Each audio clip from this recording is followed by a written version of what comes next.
Gli anni '80 sono forse state l'apice del fascino suscitato dal sogno americano, dai viaggi on the road, le spiagge, la vita ricca e spensierata con le supercar decapottabili, le musicassette o i canali dell'autoradio da cambiare manualmente facendo ruotare una manopola.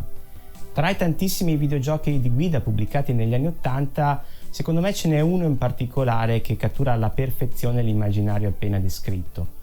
Un'opera che è molto importante per la storia dei videogiochi, ma ha saputo andare anche oltre, perché è diventata l'ennesima icona popolare di quella grande decade. Se nella seconda metà degli anni '80 ti mettevi a parlare di videogiochi con qualcuno, non necessariamente un appassionato, sicuramente venivano fuori nomi come Pac-Man, Super Mario, magari qualche picchiaduro come Double Dragon, e se si finiva per parlare di giochi di guida, sicuramente si parlava di Outrun, che è proprio il protagonista di questa puntata di videogiochi da ricordare, la mia serie divulgativa che punta a riscoprire i videogiochi che hanno lasciato un segno. Buona visione!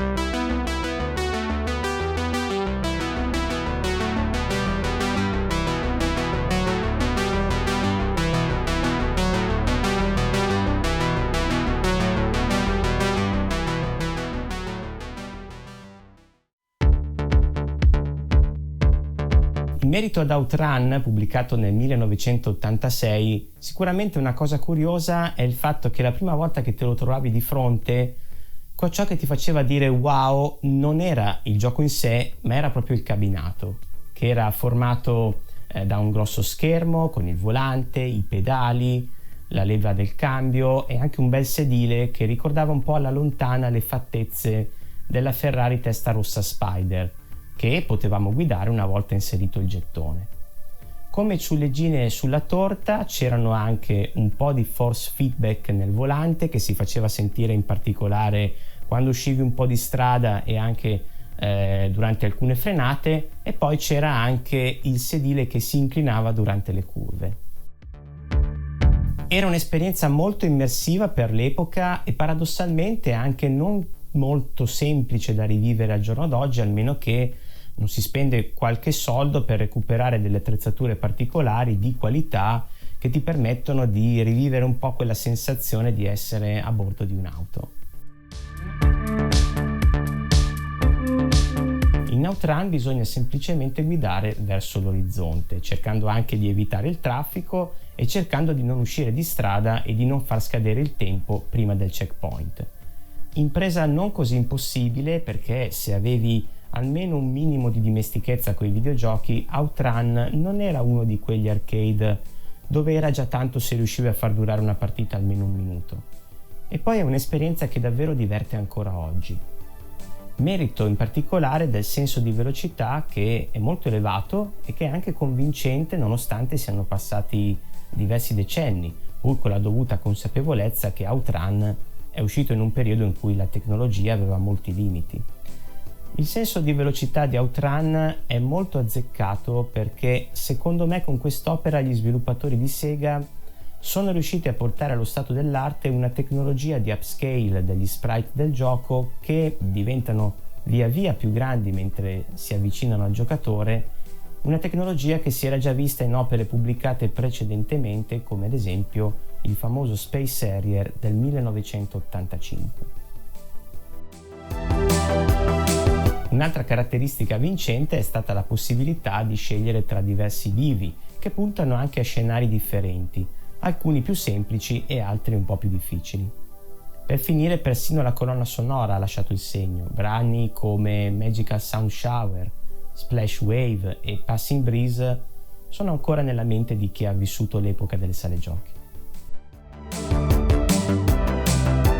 Queste per me sono le caratteristiche più importanti di questo videogioco e quindi non posso fare a meno di assegnare 2 medaglie ad Outrun, vale a dire la medaglia al valore storico e la medaglia consigliato, perché, proprio come ho già detto, Outrun sa ancora divertire al giorno d'oggi e perché ha saputo catturare perfettamente l'idea di un viaggio on the road senza meta in compagnia di una bella ragazza seduta sul lato passeggero.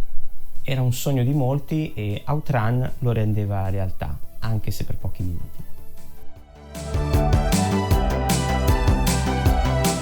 Per la sottorubrica L'uomo dietro il videogioco non si può parlare di Outrun senza menzionare il genio che l'ha creato. Yu Suzuki, nato nel 1958 in Giappone, Yu Suzuki è una figura importante per la storia dei videogiochi, ma secondo me di lui se ne parla troppo poco. Quando sento parlare di game designer che hanno fatto la storia degli anni 80 e 90, vedo spesso in vetta Miyamoto, il papà di Super Mario. Io sinceramente Suzuki lo metterei sullo stesso gradino.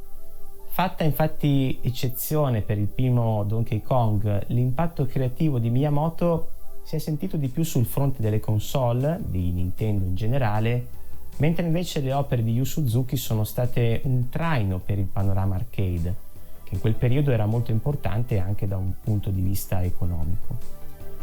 Suzuki è proprio famoso per aver spinto i limiti tecnologici e di design nei videogiochi arcade. Oltre a Outrun e al già citato Space Harrier, Yu Suzuki è noto per altri giochi iconici di quel periodo come Afterburner o Super Hang-On.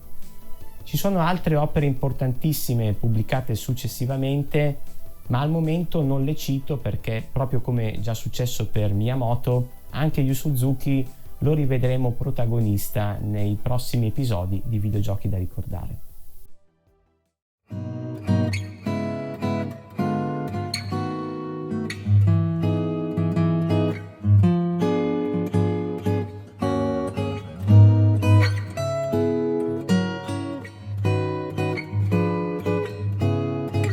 Siamo arrivati nel viale dei ricordi.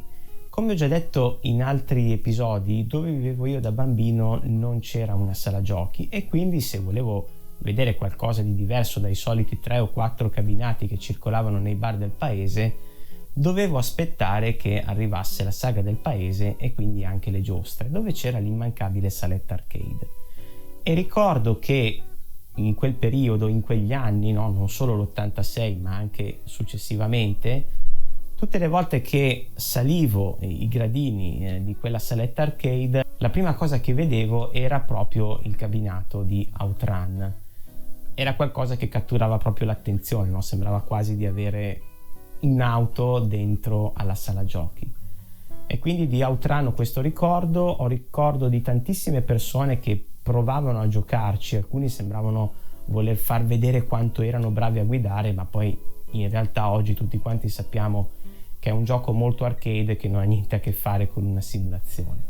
Comunque quel periodo lo ricordo con nostalgia e ovviamente Outrun mi porta alla mente proprio quei giorni. Oggi è facile trovare su diversi store online l'originale Outrun, ma purtroppo non vale lo stesso discorso per la sua ultima reincarnazione, Outrun 2, pubblicata in varie edizioni rilasciate tra il 2003 e il 2005, che secondo me merita tantissimo, ma si tratta comunque di un'edizione che è sparita dai radar. Siamo arrivati in fondo all'episodio, come sempre se volete lasciatemi un vostro ricordo inerente ad Outrun nello spazio destinato ai commenti. Vi ringrazio ancora per essere arrivati fino a qui e ci vediamo presto in una prossima puntata. Ciao!